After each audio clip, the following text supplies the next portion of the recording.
Did I hear somebody say they wanted some more Dougie reactions? What up, AOK Mafia? It's your boy Artofkickz, and just like that, we back with another one.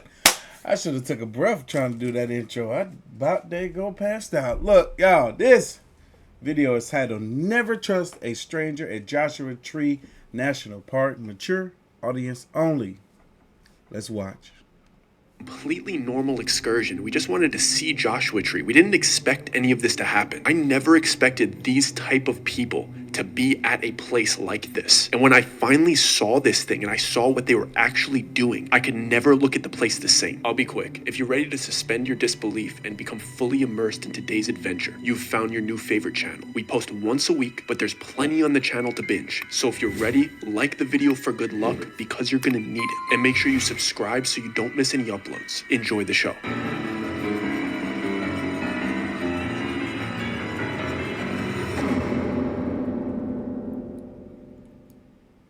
So when I was about 19 years old in about 2015-ish, I lived in Glendale, California. After high school, I just wanted to travel and I just left Chicago and I was just traveling the West Coast and I ended up landing in Glendale, California. In Glendale, I had a roommate named Ken. We actually got really close during my time living there and we liked to spend our weekends going hiking and things like that. So on one random weekend in June, we decided that we wanted to actually go on a little bit of a bigger excursion instead of the local hikes near that LA County area, and we decided to go to Joshua Tree. We got up bright and early at about 5:30 a.m. to get there around 8 a.m. because it was a 2.5-hour drive from where we lived, and it was just your regular drive. We've done this a bunch of times together, so we showed up kind of near the spot we wanted to hike, but it was still really early and we actually hadn't gotten any food yet, so we wanted to stop at a restaurant nearby the campsite that we wanted to go to. The only one that was open in the area, I think it was called like Crosswalks or Crossroads or something like that, but it was right near the Hidden Valley campgrounds where we wanted to start our adventure for the day. So we pull up to this diner. It's like an American style diner. We go in, we're the first people there. The waiting staff is very nice. They just let us sit wherever. There's about 10 tables in this place. There's nobody else in there whatsoever. We sit down, we order our coffees, and we're kind of just talking about what we're going to be doing for the rest of that day. And as we're sitting there, the first other customer of the day comes into the establishment, and this person just grabs your attention. This girl looked completely different than anybody else we had seen that day, anybody else we had seen in their cars commuting. She did not look like she worked a 9-to-5 job. To be friendly, she looked like a hippie. She looked like the hippie of all hippies. This girl gave Shen and Blake a run for her money. I've seen tons of pictures and videos of hippies back in the day. This girl looked like a futuristic hippie. If you plucked a girl out of a future hippie movement, that's what she looked like. We noticed her immediately and we're like, that's a little bit odd, but she seems to know the wait staff and they welcome her as if she's a regular, and she is obviously the type to talk to everybody, to be friendly with everybody. And she puts in her order as she walks in, and out of all of the tables in this entire place, she chooses to come sit right next to us, right in the table beside us, and not only in the table beside us, but the chair closest to us. So she's clearly looking to interact, but she's giving off very positive energy. And a little bit about my friend Ken. He's also the type to interact with just about anybody around him. Wherever we would go, he's the first person to look at a stranger next to him and invite them into a conversation, to ask somebody's random opinion. He's just an extrovert. He enjoys talking to strangers. He enjoys turning strangers into friends. So naturally, Ken, being the extrovert that he is, looks towards this girl, invites conversation, and just opens up the conversation with, is there a music festival around here today? Clearly asking her about the attire that she's wearing because she sticks out like a sore thumb. And this girl was super polite as you possibly can be, just explains that there's an event around here tonight, but no, she isn't going to a music festival. And she goes on to explain that this is just how she dresses all the time. And the obvious follow-up question here is, what do you do for work? So that's obviously what Ken asks. What could you possibly do for work where you're allowed to dress like this? Please tell me. And she explains that she sings and performs sometimes, but she actually lives in a self-sustaining commune, so she doesn't really have to work. So I'm just sitting there quietly in my head, I'm just thinking, damn, this girl is really a real deal hippie. She lives in a commune, she just performs and travels like the Covey from the new Hunger Games movie. This girl's like the real Lucy Gray, just traveling the lands, performing for a little bit of change, but living in a happy-go-lucky commune. So we give this girl a little bit of room to talk because we wanted a little bit more information from her, and she goes goes on to explain that they're a traveling society that's completely autonomous. She says that they're completely self-sufficient and they leave zero waste wherever they go. She even said at one point they leave absolutely no trace behind. And don't get me wrong, what she's saying is super nature friendly and great, and in theory is how everybody should live. When you just think about Earth and Mother Nature and peacefulness and being hippies, it seems ideal. It seems like how we should all live, where we could connect with each other, where we could travel the world, where there's no war, where we're just living off the land and everybody loves each other. In theory, it's amazing. But let's be real about it. It never seems to work out long term. Just look at it. The Source family, the Rainbow family, the Manson family, all of these communities end up turning into like a horrible murderous cult. It seems really good, but there's always that one dude in there abusing power, taking everybody's wives. That's always how it is, and the core of it is never actually pure. So being as skeptical as we are, listening to this girl who we're starting to feel has maybe a low IQ and is maybe being taken advantage by this cult, we're like, how are you capable of being fully autonomous? And this girl replies as confidently as anybody I've ever seen, with hard work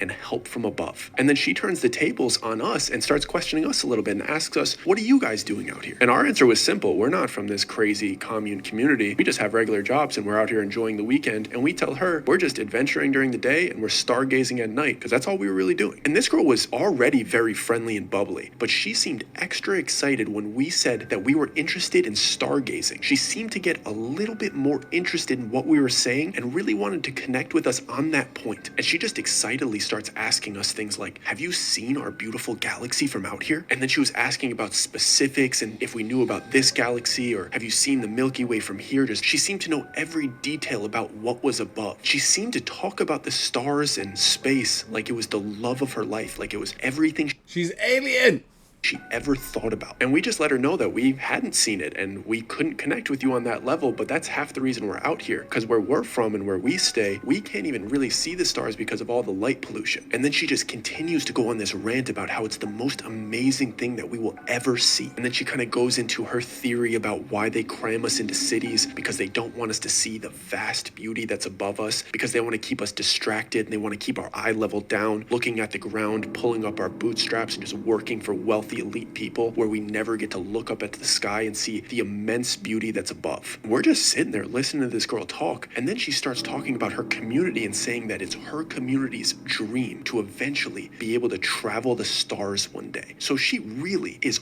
all about the stars and the sky, and now her appearance makes sense by what she's saying and how she's talking about it and how her entire community is obsessed with it. This girl's absolutely speaking from her heart, and obviously we don't want to make fun of her to her face, but this type of stuff that she's saying is a little bit far out, especially for people that live in a city and are just out here for the weekend. She's talking about these things like it is her entire world, and when you're just a regular person that works a regular job, sometimes that comes off a little out of touch, a little off-putting, if you will. So between me and Ken, we're throwing each other glances at this girl. Not just her appearance is weird, but her view of the world is a little bit weird. And we regrettably start to get a little bit sarcastic with her. Not blatantly sarcastic, making fun of her to her face, but between us, we're choosing to be polite to her, but there's an undertone of we kind of find this funny. But I'm still going to entertain the conversation with her. She's still right in front of us, and I'm not going to make fun of her to her face. So I just jokingly say, trying to bring down the level of intensity of the love for the stars, I jokingly say, you might get the chance to travel the stars with all of the new information about the UAPs and the UFOs. They're basically saying that they're real these days. And I finish off my statement with a punchline saying, it kind of seems like the government's gonna disclose it soon and just tell us that it exists and tell us that it's real. And at that point, she looked at me and she got a little serious. And she says, do you believe it's real? And I'm sitting there, even though I was being a little jokey, I give her my honest opinion. It seems to me like they've been here for a long time. I don't know if they're from space or they're from our oceans. Maybe they're from both, but they're clearly more advanced than us, and they're clearly here. And then she continues to follow up with me, seeming very interested in what I'm saying. And she says, do you believe that they mean us harm? And I have no reason to not be honest, so I'm honest with her again. I just say, I don't even know if it's a they. I haven't seen any evidence of living beings. I just know that they're ships or crafts or whatever you want to call them. And they're in our oceans and in our skies, and they completely defy physics. And clearly, nobody knows what they are. And you hear stories about them of disabling nukes and jamming radar, but they never seem to be aggressive with with our aircrafts or our people. There isn't any evidence of them showing aggression towards us. They just seem to be floating around here, looking at us, observing with technology that's borderline magic. So then she even doubles down a little bit further and asks me if I believe that they abduct and hurt people. And I just say, I don't know, there's no proof, but I think they could if they wanted to. And then she says in a really calm voice, leaning closer to us as if she's about to tell me something very seriously, the only thing that they want is for us to be peaceful so we could all join the celestial accord. Right then, I knew Ken loved what he just heard. He knew that this girl was dead serious about this, and he didn't want to be mean, but he wanted to see how far he could take it to see the depths of what this girl believed and see how far she would go into making up something like the celestial accord. What's next? The Galactic Federation? I look at Ken and his eyes are lit up, and I know he's about to ask follow-up questions just to see if this could become something funny. He wasn't being mean. We weren't being mean to this girl. We were being as polite as we could, but he does like to stir the pot a little bit when he thinks it could be something good. And I could tell he was done with being left out of this conversation. He scooted in the same way she scooted in. He leaned in, he matched her whisper and her intensity, and he goes, "What do you mean the celestial accord? Like, give me that information." And this girl starts to go on about a massive community of extraterrestrial races that have come together from every inch of the Milky Way. And she starts to say how they're all completely peaceful and all of them work together and they've figured out how to create pure energy. She says that they're capable of instantaneous travel because they figured out gravitational propulsion, and none of them believe in violence or war. The only thing that they value is intelligent life, and they want to do everything that they can to elevate intelligent life to their level. And they're still monitoring humans until they reach a level of maturity to join the celestial accord. She really believes this. And Ken, just still stirring the pot, leans in further with that same intensity, and he's just like, how can we join? And then this girl does something that surprised me a little bit, because we thought that we were trolling her, but she answered in a very sarcastic, playful tone. She just goes, by believing, in a way that inferred that she knew that Ken was messing with her, and she was matching his sarcasm, and she was actually giving into it to be entertaining. And at that moment, I thought, this girl is way smarter than I thought. She read this situation and was playing along with this whole scenario, messing with us when we thought we were messing with her. So we all have a laugh because it was kind of this moment of recognition, like, oh no, we were all joking. So we all just have this joint laugh and our food arrives. We just get traditional American style breakfast, egg, sausage, toast, coffee, but not surprisingly, she gets a cup of fruit and some tea. And then we just kind of chatted about other stuff in between bites and sips until we were just about close to finished. And then she actually gave us a genuine invitation. And she just says, there's this awesome gathering going on today south of the Hidden Valley by those really big Joshua trees. And I would really like for you guys to come with me. I actually think you guys are really cool. And she goes on to explain the event a little bit. And she just says, we do it every year for the summer solstice. And apparently her best friends had started this whole community and gathering. So if we showed up with her, it would be no issue and we'd be able to enjoy the fun scot-free. And obviously we have some follow-up questions. We're like, are we gonna have to pay for admission? Are we gonna have to pay for food? What's the parking situation? What are the expenses that go into this gathering? Just so we know, because we didn't really bring a lot of money. We were just gonna wander around and just explore a little bit and look up and then head home for $0. But this girl just starts laughing at us when we're asking about expenses and we're penny pinching. She thinks it's hilarious. And once her laughing dies down a little bit, she looks at us and she goes, guys, with us, everything's free. So we ask more follow-up questions about safety and all these things that could go into a large event, and she's not taking any of it seriously. She goes, listen guys, let me just sum it up for you what this is. Imagine most of the people that are there are dressed like me and they're offering you free stuff. Think old school Burning Man vibes. Everybody brings a service that they could perform for everybody else. You know, Burning Man before all of the Instagrammers found it. There's just a bunch of high functioning hippies like me enjoying good food and looking at the stars. We're still a little bit skeptical because she's making it seem like it's this amazing thing, comparing it to Burning Man. And from what I know about Burning Man is that there's a lot of drugs at Burning Man. And we weren't there for that. We were there for a clean weekend. We just wanted to hike, get some exercise, eat as healthy as we could, and head home. We're not looking to be hungover or drugged out. We're not trying to spend this weekend with strangers taking ketamine and things of that nature. So we're asking her about that, and she laughs in our face again. And she assures us that it is a completely sober event. Everybody here is just here to enjoy themselves. We are all high-functioning people that want to live in a high-functioning, happy happy, peaceful society. So me and Ken are looking at each other and we're like, we didn't really have that much of an agenda. And this kind of sounds like a once in a lifetime opportunity and better than anything that we had planned. And we're like, okay, where is it? When is it? So we just follow up with, where should we meet you and when? Like, we're down to go. Just tell us when and when. And this girl just goes, let's just go together now. And mind you, we had gotten up from our seats and we're having this conversation as we were walking out. And once we get outside and she's like, let's just go together now, we realized that there's no other car in the parking lot. She had walked here and she was planning on walking to whatever event this was. And naturally, we ask her, like, where's your vehicle? And she's just like, I like to walk and I like to walk during the sunset. I'm used to it. This was a regular walk from the event to a diner like this. I wanted to say hi to these people, but I would love a ride back if it would be more convenient for me, if you guys don't mind me riding with you. And we're like, I mean, okay, she's pretty much harmless. She doesn't have anything with her. She doesn't have any weapons. She's been really friendly this whole time. And we're like, okay, hop in. And this girl got into our car with no care in the world. I guess we had represented ourselves in a way that she was fully trustworthy of us. I was skeptical about her confidence about just getting into a stranger's car, but we weren't going to do anything bad to her. We're nice guys. I guess it's okay. And she started giving us directions to whatever event this was. So she had us drive to where we were driving anyway, which was the Hidden Valley campgrounds. And there's a little parking lot there. So we just park, we hop out and we're like, okay, where are we going? We just have our basic utensils with us. We ask if it's going to be a long hike and she's like, it's nothing. You don't even really have to worry. There's going to be food and water there. We'll be there in like 20 minutes. So we hop out of the car and we get onto this road that's kind of a road. It was called Lost Old Horse Road. And we start walking down this trail until we hit an intersection of the trail. And there's this little sign that says Lost Old Horse Road, but it's the one that's going diagonal across us. So we're like, both of these roads are called Lost Old Horse Road. And she's like, yep, it's actually the next one. So she didn't even really look at the sign. She knew to pass this intersection. And about 100 yards past this intersection, there's another kind of intersection, but it doesn't have a sign. It's an unmarked trail that looks like it might be a dried up stream. But she's like, yeah, we just take a left here and we go directly south into the middle of this valley. And that's where everybody is. Me and Ken look at each other a little bit skeptical because we don't really want to go off trail, but this is a kind of trail. And if it's just directly on this trail, we could find this trail, take it back, and we know that if we just take a right, we'll eventually hit the hidden campgrounds. So we're like, it's not that far. We're only about a mile away from a very common tourist area. So it's really no issue. We're not really going to get lost out here. So I think I forgot. Shit, you think I'm about to get on this dang old trail? I'll be like, look, lady,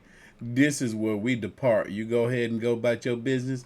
We going about ours. Common tourist area. So it's really no issue. We're not really going to get lost out here. So I think I forgot to mention, but this hippie girl's name is actually Celeste. And as we were walking, Celeste told us it's about 1 mile down this trail and then we'll be there. So after about a half mile of going southwest of the Hidden Valley campgrounds, we start to see a large gathering of people directly in front of us. We were at a distance from this event, but as we were getting closer, we started to realize just how big this gathering was. There were hundreds, if not a little bit over 1,000 people here. And the first thing that comes to my mind is that they must have been setting this thing up for weeks. And it's not because there was massive structures or stages or a bunch of vehicles and parking lots. It had nothing to do with anything like that. It didn't look like your everyday concert or mass gathering. It was just because of how many people were here and how many pillars there were providing mass shade. There were massive white pillars sticking out of the ground about 20 feet tall. And at the top of the pillars, all of the pillars were connected. They were holding up this large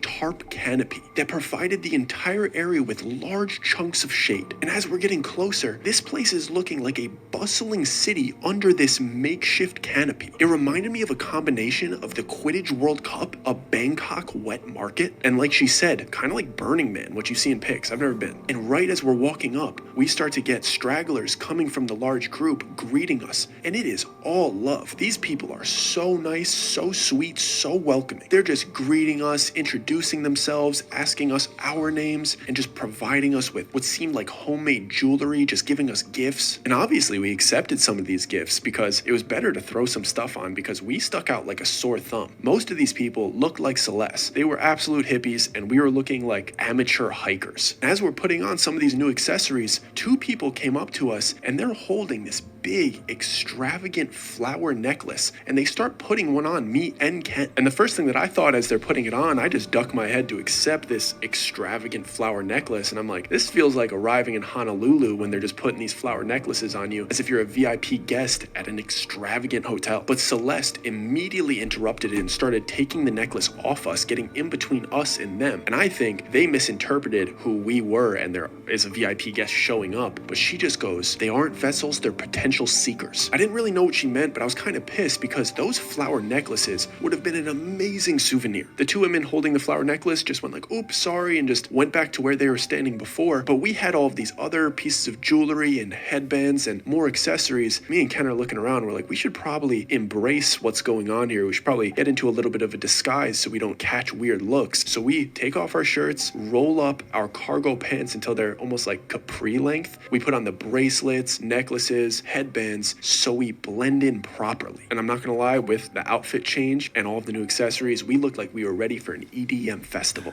We were in. So we start to enter the event, and Celeste is showing us around, and she's telling us that she's going to introduce us to her friends and the leaders of this event. So we're just along for the ride. We don't really know what to expect. We're just in this bustling hippie city. And almost immediately, as I'm looking around and scanning what I'm taking in, I think it's just going to be regular hippie stuff, people sitting crisscross applesauce and just talking about the universe and peace and spirituality. But there was this weird undertone of sophistication in what was happening here. And there was things that I wasn't recognizing, patterns in people's behavior that almost felt futuristic to me. And there was just odd things that were sticking out, weren't in my pattern recognition. I've been to so many major cities with all different trains and public transportation and different levels of efficiency, but there was something about what was happening here that had this feeling of perfection. For starters, they had these things sticking out of the ground. They were like matte white pipes sticking directly out of the ground. It didn't look as if there was any disturbance around these pipes. They just looked very sleek and matte white and just were about 6 feet tall with curved edges coming out in all four directions. Imagine 4 candy canes stuck together and the curved tops were pointed in different directions. And I'm just watching these people crisscross through each other, nobody bumping into each other, no wasted steps, and they would go under these pipes and they would just open their mouths and water would just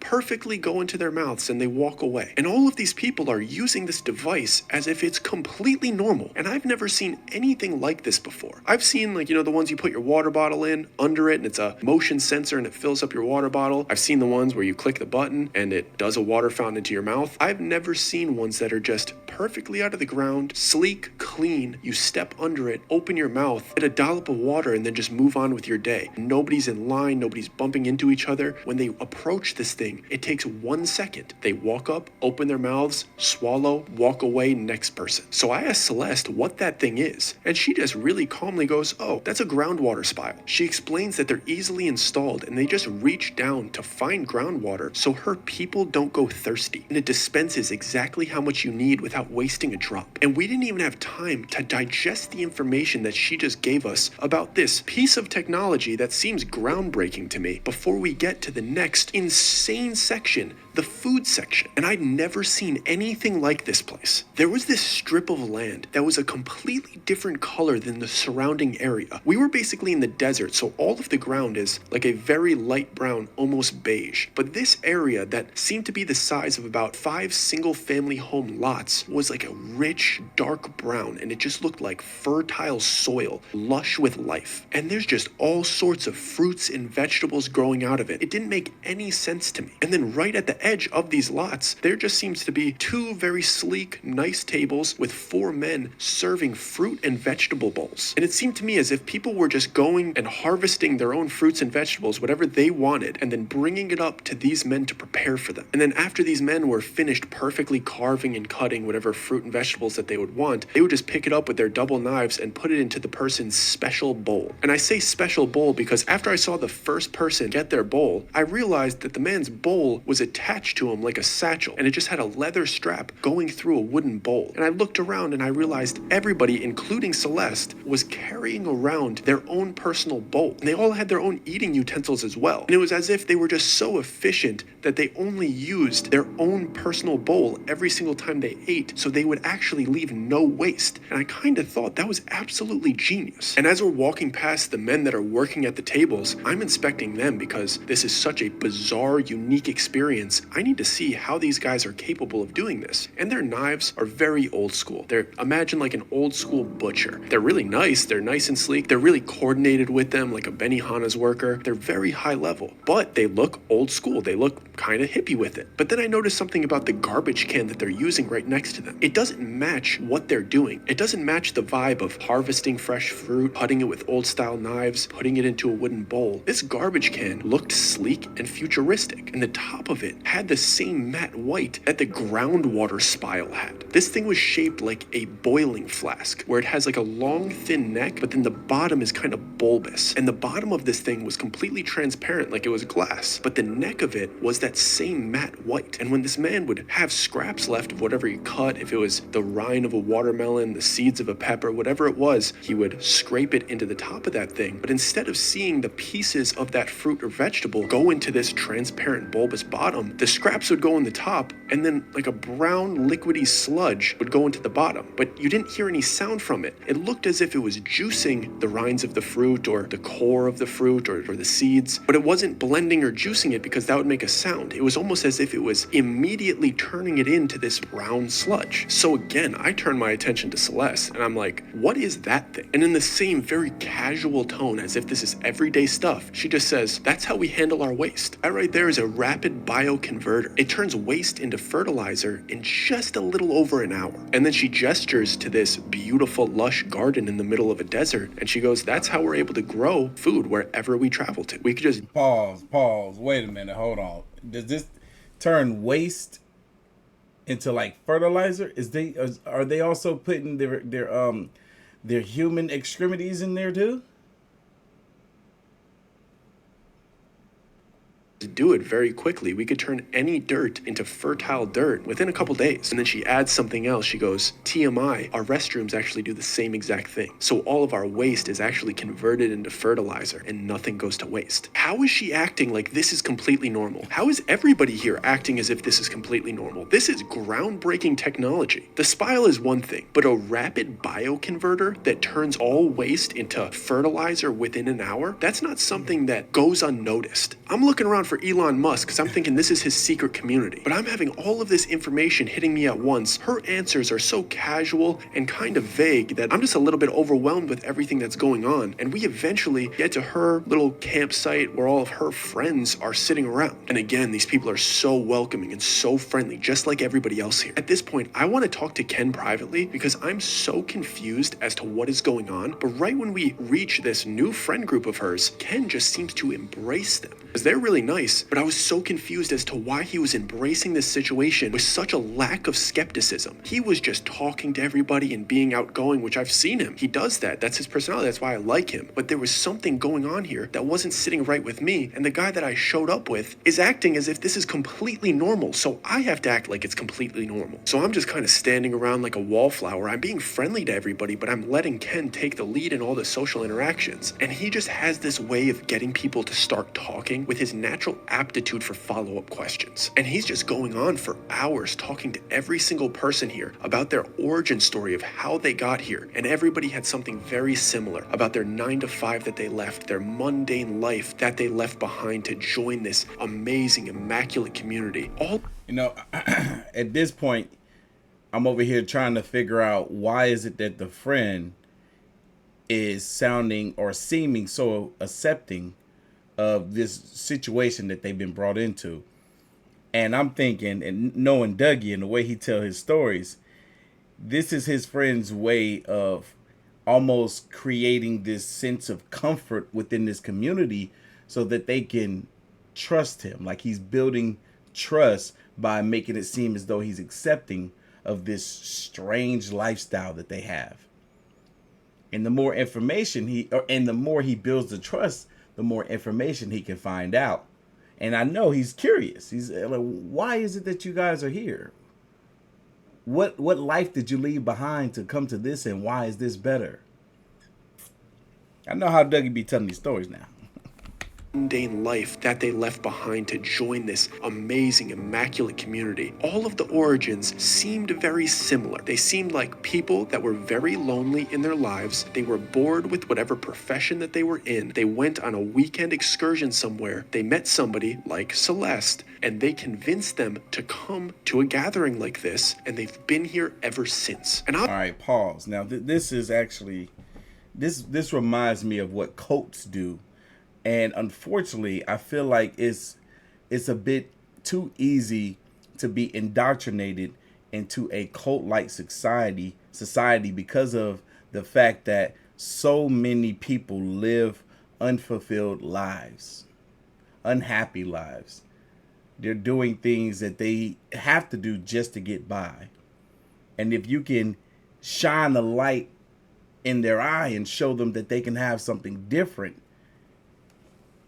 they'll be quick to jump on it.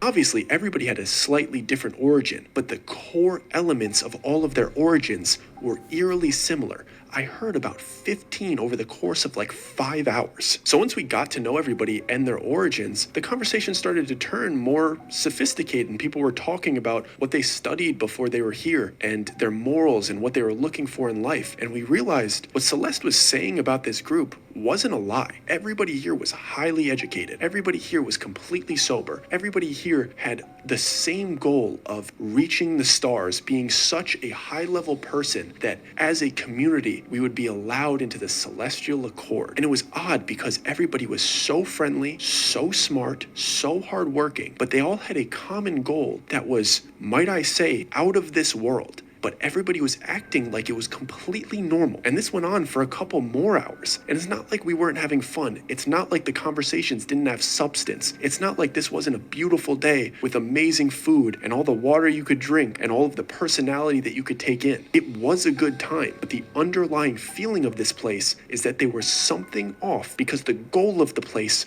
was weird. Then it started to make sense when closer to the end of the day, as the sun started coming down, the founder of this place showed up to our group to show face. And this guy was going for the Jesus look. And let me tell you, he was so obviously the leader of this group just by the way everybody interacted with this man. And we come to find out after he's talking to us and introducing himself, I'm not saying I had anything against this guy. His appearance was just clearly Jesus-like. And it's also kind of funny because he wasn't just the founder, he was also an inventor, a self-proclaimed master innovator. I just thought it was kind of funny because Jesus was a carpenter, so he technically made stuff, and this guy was a master innovator. So he's going for Jesus, but I'm a master innovator, not a carpenter. But this guy was actually pretty impressive because he was behind all of the functionality and design of this community. And as this guy's talking and doing his introductions, I notice somebody walk behind him in the mass group of people, and he's wearing the big flower necklace that Celeste wouldn't let us wear. And I noticed something odd about it. I noticed how the people around the man wearing the necklace are looking at him after he walks by. They're being really friendly to his face, how everybody is here. But after he walks by, they're looking at him with these looks of crazy pure joy. Some of them are falling to tears. They're crying, but it looks like a happy cry, like a mother watching her son graduate college. They're looking at him as if they know him and they're proud of him and they're having this overwhelming emotion about this man. But I saw a couple interactions where he's walking by and he introduces himself, and he clearly doesn't know who they are. And he clearly isn't from this community. I could see that he altered his look a little bit to fit in. But this is definitely his first day here. He's in a very similar situation as Ken and I. And then I start to get really freaked out because I start to think about every interaction we've had that day. And when we walked by, did they look at us like that after we walked by? I'm starting to look around me trying to catch anybody staring at me with a creepy smile with overly happy emotions from meeting me. I'm so confused by the interactions this stranger is having. And then I start to think about the significance of this flower necklace. What does it mean and who is that guy? As all of these thoughts are flowing through my head and I can't find any conclusions, the sun starts to set, and apparently now the celebration is really starting. Something is happening. But even though we could feel like something is going to happen here soon, some type of real ceremony is going to happen as the sun sets, we definitely have like 10 more minutes. And I'm with Ken, and all I want to do is ask Ken, like, hey, are you seeing all of this weird stuff I'm seeing? But he's just happy-go-lucky, embracing it. walks right up to me and he goes, hey, come with me. I want to ask the founder some questions. He brings me up to the founder. He goes right up to him and he's like, hey, nice to meet you. My name's Ken. What's the possibility that I could join this amazing community you've built? And the leader looks at Ken and I, assuming that I'm also here for that reason, even though I wasn't. I'm skeptical of this entire situation, but Ken is as bubbly as ever, basically begging this guy to join this hippie commune. And he's just nodding his head like, yep, I do have something great going on here. Why don't you come with me and talk, and I'll give you more details about what it means to join us. So he Pause. Hold on. One thing I wanted to say probably about 5 minutes ago is when it comes to some of these people that are leaders, well, not some, all of them, all of the leaders of any of these cult-like societies, they all have something in common. And it's the fact that they're capable and easily able to get people to follow their word and to follow them. It's almost like they understand the power that they have over people, to the point where, as we all know, and I think Doug even touched on it, that there's this not underlying, almost overlying sense of dominance sexually over the women, no matter what the age is, that are a part of these cults, and even some of the men. Because when you have somebody who's in charge, a leader, a man, a male specifically, it's like everyone wants to please him. Everyone wants to be touched by him. And when it comes to the sexual aspect of it, best believe they all want it, even some of the guys. These societies are weird, man. waves us over to follow him a little bit out of the main area where there's a lot of commotion and a lot of people talking, so he doesn't have to talk over a bunch of people and we could have a slightly private conversation. And there's just two large rocks that are about 10 feet away from each other, and I could tell that he's gonna go sit on one of those rocks. And I'm thinking, okay, he's gonna sit on this kind of medium-sized boulder thing and we're just gonna stand there and listen to him, or he's gonna have us sit on it so he could do this power trip thing where we're sitting like students, he's talking over us like he's Jesus and tell us all the necessary things we need to do for him to be able to join this community. He does something that I was not expecting and I didn't know was possible. He walks up to the boulder that I think that he's going to tell us to sit on, and he pulls out of his pocket what looks to be like a stylist. Think about like one of those pens that you use on an iPad, but the tip of it seemed to be soft. And it was the same matte white as the pipes that were sticking out of the ground and the neck of the rapid bioconverter. It looked to be of the same material. And he just walked up to this boulder that had to have been 600 pounds. I'm just guessing, I don't know how heavy large rocks are, but you couldn't move this thing with 10 guys. And he just touches this boulder with the tip of this stylist. And it was as if the boulder had a light vibration to it the second he touched it. And then he lifted the boulder with the stylist as if he was in Minecraft, moving rocks around. It was completely weightless, and he just placed it next to the other boulder about 10 feet away and sat on it and told us to sit on the one across from him. He just conveniently wanted to move this massive, immovable object so we could sit next to each other and chat. I see this happen, and I don't know how to react. I just watched this man move this immovable object with little to no effort, and he sits on it as if nothing happened. And he just starts to explain what this community is about.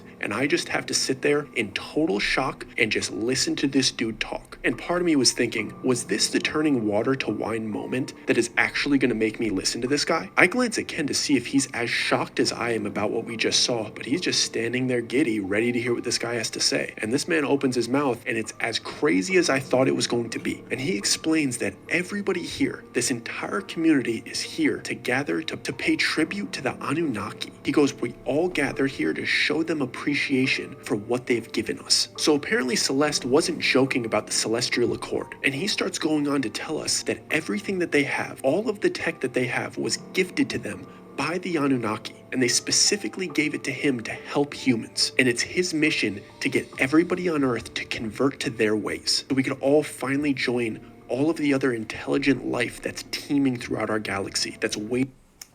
Pause. This is interesting. Very interesting. I'm a big fan of stories around the Anunnakis.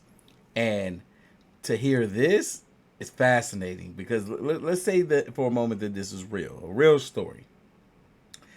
You got people out here that have been shown something so great, that's so unbelievable, so something so unimaginable that couldn't possibly be real unless you saw it with your own two eyes.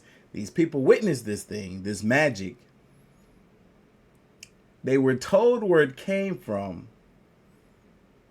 They were told, oh, this is a connection to a being higher, greater than anyone that we have been made to believe. This may be our actual God, our true creator. And here I am having a closer relationship to our true creator than the one that I had in the real world or the rest of the world with the creator that I was told to believe in. This story is getting real interesting.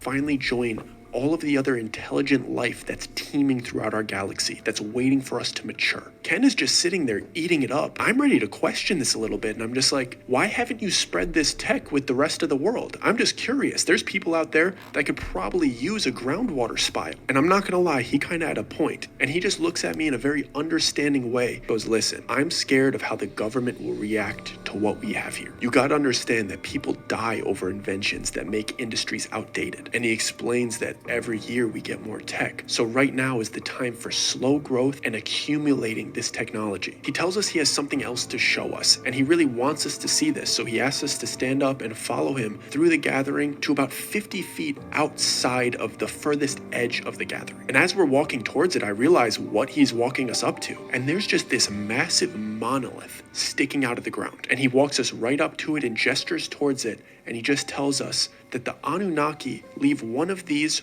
once a year, and it's our community's job to find it and gather around it, specifically on the summer solstice. And today we get to receive and deliver a gift. And he taps the monolith with his stylist, and he starts to get really close to it and whisper to it. And this massive 30-foot monochrome monolith is somehow projecting his whispering voice to everybody, for everybody in this gathering to hear. And at this moment, I find this to be the only opportunity that I've had this entire day to speak freely to Ken, because the sound that's coming off this monolith is so loud that nobody around us is going to be able to hear us. So I look to Ken, and I feel like I only have a couple seconds, and I tell him, bro, I do not have a good feeling about this. Like, I don't understand what's happening here. And Ken finally looks at me, and he breaks character. And he just goes, no shit, dude. Did you hear him call us a vessel the first 5 minutes we were here? Can you stop asking problematic questions that are going to get us in trouble and just look around and try to find an exit point so we can actually get out of here alive? He looks at me dead serious and he goes, we need to play nice to get out of this. Get it together. And then he goes right back into character. At this point, everybody had heard him. See, I told you. I already knew how this was going to go. I knew that that's what the friend was on. I knew it. Whispering to the monolith, and it was projected to the entire group, so everybody started walking and surrounding the monolith. So we're back into a group. And after the leader finished his introductions and welcoming everybody to this year's summer solstice, he asked them all to join him in some type of chant, and they all started speaking some completely foreign language. It wasn't Spanish, it definitely wasn't German, it was nothing that I've ever heard before, but they were all speaking it fluently as if it was something that they studied. And I'm just standing there trying to pick up any words that I recognize in other languages. I have no idea what's going on, but all these people, almost 1,000 people, are simultaneously chanting together. And the moment it stops, every single one of them looks towards the kid with the flowered necklace that I saw walking through the crowd earlier, getting the weird looks. And Tell me he's not a sacrifice. One thing that I wanted to say when this man got to the point where he was out here amongst this cult is the fact that unfortunately in the real world, some of these cults end in mass sacrifice. It's like the leader is so crazy and just crazy enough to be able to get everyone to believe that in order for them all to transcend to the next level in their existence, they have to all end their lives. I hope that doesn't happen here. It's crazy. I saw the life leave this kid's eyes. He looked happy, enjoying the moment, curious about what language they were all speaking, to immediately looking as if he just got chosen for the reaping. Within a split second, all of the people that were smiling at him and welcoming him grabbed a hold of him, became extremely forceful, and carried him up to the monolith, straight up to the leader, who was only about 10 feet away from us because we backpedaled into the group a little bit to give him the full spotlight. And a group of these hippies are holding this kid from the front by his clothing, walking him up to the leader with his back to the leader. And this kid is ripping and tearing, kicking and punching, trying to escape the grip of this group of people. But the second the leader touched him in the back with the stylist, he froze as if he was completely paralyzed in a contorted fighting position. And the second he froze, all of the hippies just let go of him and took an immediate step back, and he was suspended in the air in the middle of a strike, this face grimacing, fighting for his life, and he's just suspended in the air with a light touch to the back of the stylist. And the leader just lifts him towards the sky, and he's not moving. He's completely motionless, and now he's contorted and above the founder, who's just holding him up in the air. And at that moment, the monolith started to pulse, almost sending out like a vibrational signal. And after the third pulse, a triangle-shaped craft appeared almost out of thin air and was just drifting overhead towards the monolith, completely blocking out the moonlight. This thing was enormous. It must have been 1,000 yards long, this almost the size of an aircraft carrier, just floating overhead, completely silent, and just a triangle. This thing was absolutely immense. And as we're all looking up at this thing, me in pure terror, but it seemed like everybody else around me was looking at it with pure joy. And this thing is just a dark, black triangle in the sky. Everything's dark. The only thing that's slightly emanating light is the monolith, and it just looks, and it's just glowing like a nightlight. Then the entire group becomes engulfed in what just seemed like an unnatural light. It was as if we got flashbanged for 5 seconds. It was so bright that I couldn't really see anything. I knew that everybody around me was still there. I was still alive. We were just intensely illuminated. But after about 5 seconds, it went back to dark, and the kid with the flower necklace that was being held up by the stylist was gone. He was replaced with what seemed to be a matte white cube, and everybody in this group, all 1,000 people, were sobbing and crying, but out of pure joy, and they're looking up at this thing as if they're worshiping this ship.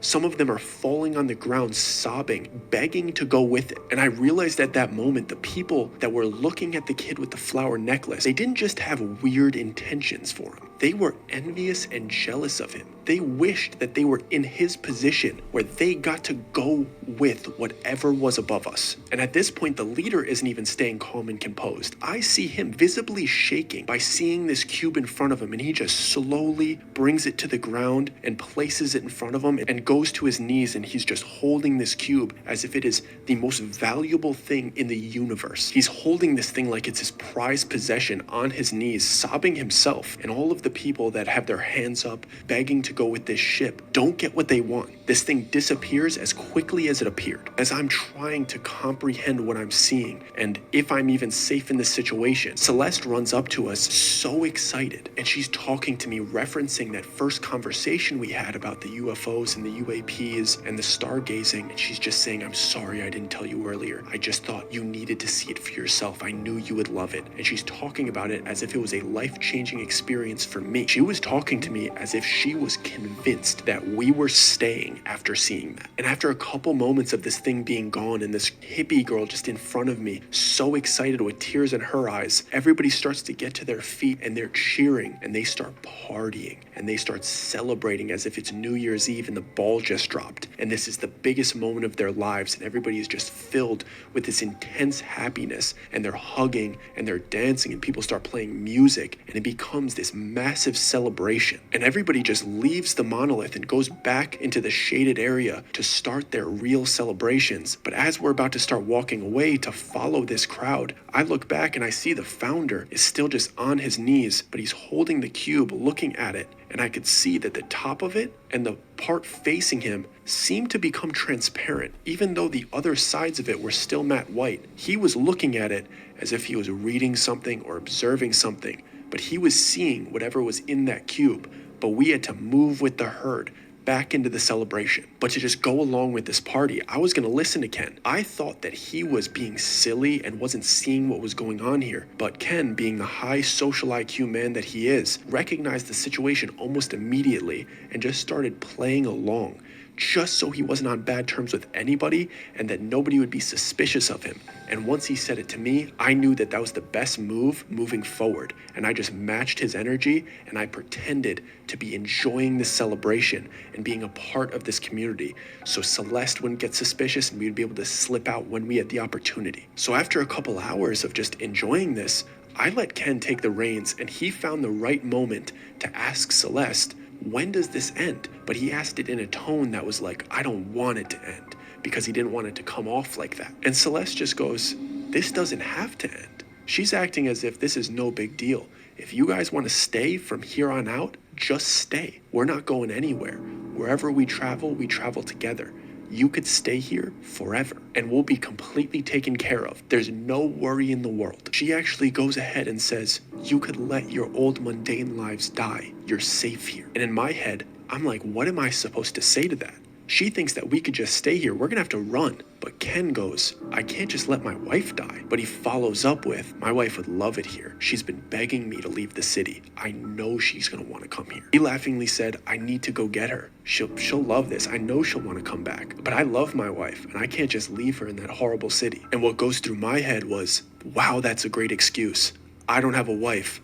I'm 19, so I'm thinking fast, and I just look at Celeste because she's looking at me for my answer. Am I staying? Because she wants to celebrate her 2 new members. And I go, please tell me you guys accept dogs, because I haven't seen any other dogs here. And she lets out a big sigh, and she goes, unfortunately, no. I had dogs before I came here, and I totally understand that you want them to live a beautiful life. There's actually a surrendering process that you could use in Los Angeles, and you could get it done pretty fast, and you could be back here within a couple days. She was clearly a hippie type, a bleeding heart, if you will, and she understood my need to say goodbye to my dog. And I'm looking at her like, oh, I really love my dog. I'm trying to see how she will take me saying no, I want to stay in the real world with my dog. But she's not taking no for an answer. She's just telling me how I could surrender my dog and the reasons that we don't have dogs. And she goes on to explain that we actually don't have anything that we can't take with us. That's why we grow food wherever we go. That's why we spile the earth to get water. That's why we have no major structures. We could be accepted into the Celestial Accord any day, and we want to leave no waste on our beautiful earth. So we can't bring dogs. When they finally get approved for the Celestial Accord,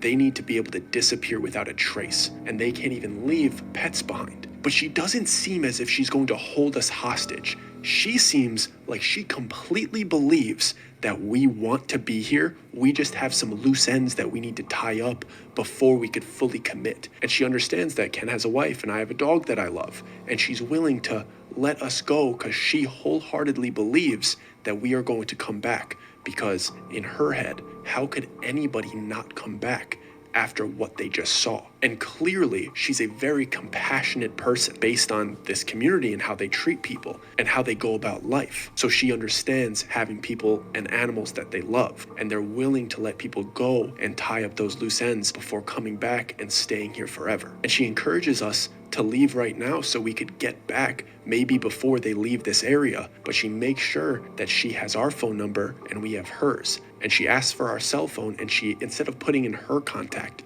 she calls herself, so she also has our numbers, which was a little bit concerning. But as long as this allowed us to leave the area and get back into a city, we felt as if this was a good compromise. So we take this rather short hike back. We get back to this parking lot, we get into the car. Ken drives away very leisurely until we get onto a major highway. Then he starts speeding, and then we start talking about what he really thought was going on. And like I said, as I was telling this story, for me, I didn't come to major conclusions until deep into the day. Ken, on the other hand, realized that something was going on the first time he heard Vessel. He knew this was a cult right away. He knew we were in a bit of a pickle, and he knew that they were worshiping something. He just didn't think that it would be something real. And he knew almost immediately that they were clearly into human sacrifice, but they didn't perceive it as that. From their perspective, they were envious of the vessel because he was chosen from their perspective. He got to go with them. So they justified human sacrifice because they were jealous of the person that was being sacrificed. And then Thank you. Exactly. It also makes me wonder, and I know this thing is coming to an end, but it makes me wonder if they believe that there was human sacrifice happening, or did they believe that they were being transcended and get to almost exist next to the Anunnakis, right? Ah, man. This is crazy. Sacrifice because they were jealous of the person that was being sacrificed. And then he goes on to start talking about the leader, who he was being very nice to his face, but he came to some very bold conclusions about him. I thought that the guy really worshipped Anunnaki, but Ken thought that this dude is a straight up cult leader who's trying to accumulate as much tech as he possibly can to become a major world leader. And he's slowly building an army of followers while he's concealing all of this major technology from the outside world until he has enough people to become a major world leader and everybody can worship him because he's the inventor. He's the person that makes the exchanges. He's the person that takes the tech and innovates it into functional technology for the community. He thinks that if he keeps getting this technology from them and keeps growing this following, that eventually, when he has enough, he's going to be a force to be reckoned with. We got well out of that area. We got home. We wanted nothing to do with them. I didn't surrender my dog. Ken wasn't convincing his wife anything.